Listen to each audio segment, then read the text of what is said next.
Hello and welcome to our second online meeting. This is Anthony Carabache, and I'll be taking you through an abbreviated version of what happened on Thursday, April 12th, 2012. The agenda that was covered today was the discussions, timelines, and contact information. I spoke a little bit about the Family Awareness Night, the media literacy expectations and preview, as well as any questions and answers. At this point, I invited the class to participate in a discussion using Adobe Connect, and I featured some of your discussion posts that had drawn my attention. Lou Massey's was one, as well as Roland. They were both present.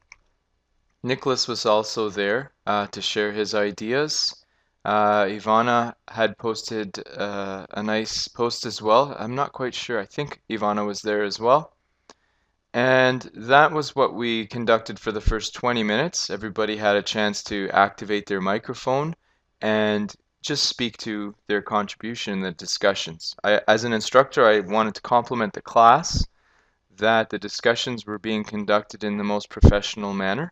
It was very positive and very encouraging and just very impressive, to be honest with you.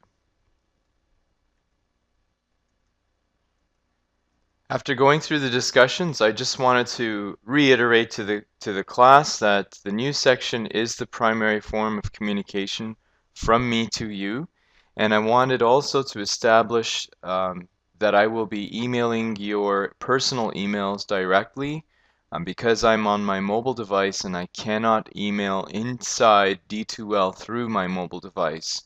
I feel hampered when I email you to your personal email and you bounce it back to my Gmail, anthonycarabache@gmail.com, you'll get, I'll be able to respond to you much more quickly. Just so that you know, when you email me within D2L, I do get the message. And that's why there might be a fault where, let's say, I will respond to you to your personal email and not your D2L.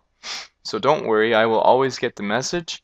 But for now, and for always, please continue to check the news section for updates on a regular basis. At this point, I'd broken off and I'd shown the class two tools.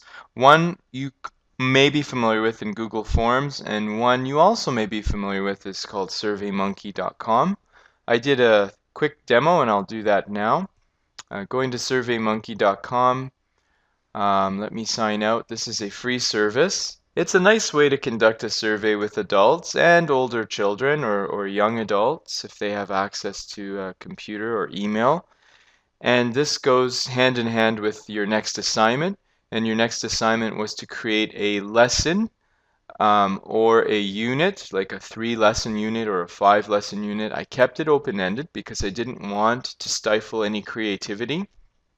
And I also stated that um, the lesson is your commitment to the true integration of technology. It's like a contract between you and the rest of the world that you're committing to this change in your classroom. And until we plan, no change will occur. Not only that, but if you plan, you have to be ready for accepting failure and then moving on because the classroom is a volatile area and not everything goes according to plan. So SurveyMonkey is part of the idea that you might want to survey your students, and depending on the grade or age, you don't necessarily need to use digital survey. You can make one up using paper and pen, and that's fine. But I am genuinely interested in the authenticity of the results. So please find authentic subjects that will answer questions that you create based on media literacy, based on the videos that I've shown you in that unit. For example, the house hippo, you would ask a grade 2 or a grade 1. Your first question would be, did you believe the house hippo really existed? Things like that. The Dove commercial, asking a student, especially young girls, how they felt between the beginning of the movie and the end. And leaving those questions open-ended is very important because it'll help you get into the deeper matter of their minds. So anyways, back to SurveyMonkey. I suggest you sign up for a free account. When you click on sign up free, it'll give you the usual, choose a username, choose a password, and then sign up. I've already signed up for one. I have a free account, and I think it's a really nice, quick and easy survey creator. After you sign in, across the top, look for the green button, Create a Survey. And then just follow the natural progress of the page. Give it a title, so we'll call it Media Literacy. You don't need to select a category. You can if you wish. You can copy one you've done before, but since this is your first, you may not have one. You can use an expert survey template, and you could lose yourself in this website quite easy just playing with all of the features. You click on Continue. And now it's time to play with the theme. You can change the themes as you like. So let's say I can change it to chestnut. And now I will add a question by clicking Add Question. So my question will be, in the house hippo video, did you think that the hippo was real? For example, I want you to think about why in the world would you have a digital survey for grade 1, 2, or 3? What a great opportunity to have mom and dad be a part of this. So if you do have an active parent community, why not actually send a letter home, let them know, we will be emailing you a survey. Could you watch this video with your child and ask these very important questions? This is a great family activity. It will only take 10 to 15 minutes from start to completion, and it may, just may, give the parents some insight into what their children are thinking. What kind of question would you like this to be? So I'll do multiple choice with multiple answers, and then that will pop up an answer box. So what you need to do is put your answer on a different line, each answer on a different line. So here's my yes, here's my no, and here's my not sure. So what I did is I hit enter after each one. It actually says enter each choice on a separate line. And I can save and add my next question, or I can just save it. Hypothetically, let's say I finished and I do want to share this with my parent community. First, I'll preview the survey by clicking on preview. In the house hippo video, did you think the hippo was real? Yes, no, not sure. Okay, click on done, and then they'll send it in. And then, of course, now it's time to share it. When you click on Send Survey, if you have your parents' emails and you want to do it that way, or the students' emails if they're older, you can highlight that and copy it into an email address or an email. And that's probably the best way to do it with the free service. That's SurveyMonkey. You should be aware of Google Forms. So we've spent a whole unit on Google Docs. I've gone into my docs. You're familiar with this piece here, create. You've all done a fantastic job on most of these, and I applaud you for that. But Google Form was mentioned very briefly once. When you click on Google Form, you can do the same thing, Media Literacy Survey. And the Google Form really is a survey. So here's my question title, and so I'll just type in here, right? I can give them help text, and I can give them the same type of choices. So in this case, I'll do multiple choice, and I'll say yes, click here, no, click here, not sure. And with Google Form, I can make this a required question, and all I have to do to add another question is say done. Okay. Then I can add an item. and I could say, let's add another multiple choice question. And I can keep going. There are a lot of nice features. You can change the themes as you wish. And again, you know, based on already the first 2 weeks that you've spent in this course, just how much time you can spend on this type of project.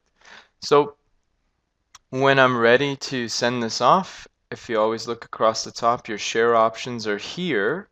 I can email this form and then I type in my addresses and away I go.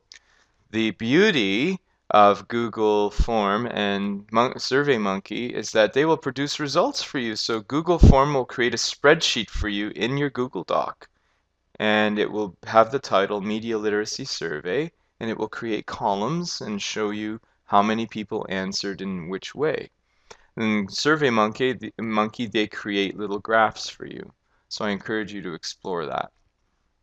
The last thing I left the seminar with was another gift, and I wanted to introduce you to Quickie.com. If you're a Toronto Catholic teacher, you've probably come across this because I've been talking about it for about a year and a half. If you're not, introducing Wikipedia in a visual and auditory form. I encourage you to hop onto Quickie.com, spell it right. It's Qwiki. It's a play on the word wiki. And what it does is it takes all of the information in Wikipedia and it creates a presentation instantly. So let me show you the pyramids of Egypt. So let's do the pyramids, the Egyptian pyramids. Here they are. You will not be able to hear um, the narrator going on, but I have in my headset going right now, somebody is reading these subtitles. And if you're familiar with Premiere, that is the voice, Capstrel Kelly. She's reading everything that's on the screen. I just want to quickly go through the features. I can stop any part of this presentation at any time by clicking on it, which I just did. And this is what we were talking about in changing the culture. We're citing the source of that picture. We'd like to teach our students and our colleagues. It's very important to cite source and give credit. And you can pop into this related article. When you're ready to move on, you click play. Over here, it'll give you a list. This is called the related link. When you click on that link, it'll offer you all of the other presentations that this website has connected to the pyramids of Egypt. You can play with the volume. You could also turn subtitles on and off just by clicking. Okay, and then of course you can go full screen.